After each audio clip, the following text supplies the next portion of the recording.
Tôi biết tôi phải ra sao, tôi biết tôi sẽ làm thế nào để tự quyết định số phận mình sau này mãi mãi. Cuộc đời đâu có ai chung nỗi niềm, vì thế tôi mang riêng cho tôi một ước ao hơn là bay cao. Chuyện kể rằng tôi cũng có người để yêu, thật ra tôi yêu người ta hơn ai hết.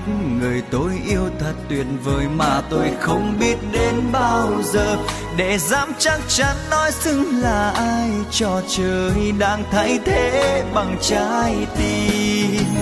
Trời không cho tôi tất cả nên tôi mang nhiều dối trá với người ta. Đời không cho tôi hạnh phúc từ nơi tôi đã sinh ra, nơi mái nhà từng trải qua ngày tháng năm tuổi thơ hoang mang. Quá phũ phàng, quá bất hạnh nên tôi lận đận.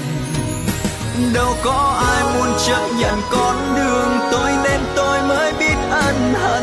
Từ khi thay đổi cuộc đời giờ vẫn chưa kết thúc trò chơi.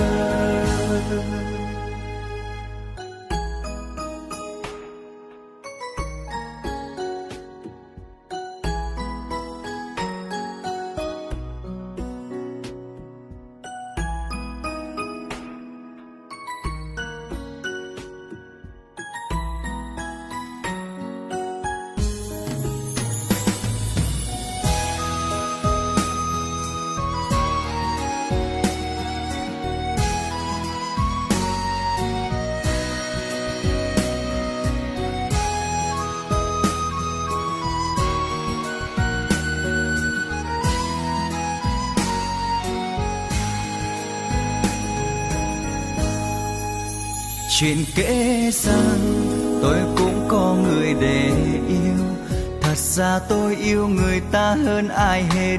Người tôi yêu thật tuyệt vời mà tôi không biết đến bao giờ để dám chắc chắn nói xứng là ai. Cho trời đang thay thế bằng trái tim. Trời không cho tôi tất cả nên tôi mang nhiều dối trá với người ta. Đời không cho tôi hạnh phúc từ nơi tôi đã sinh ra, nơi mái nhà từng trải qua ngày tháng năm tuổi thơ hoang mang. Quá phũ phàng, quá bất hạnh nên tôi lận đận. Đâu có ai muốn chấp nhận con đường tôi nên tôi mới biết ân hận. Từ khi thay đổi cuộc đời giờ vẫn chưa kết thúc trò chơi. Trời không cho tôi tất cả nên tôi mang nhiều dối trá với người ta. Đời không cho tôi hạnh phúc từ nơi tôi đã sinh ra, nơi mái nhà từng trải qua ngày tháng năm tuổi thơ hoang mang. Quá phũ phàng, quá bất hạnh nên tôi lận đận.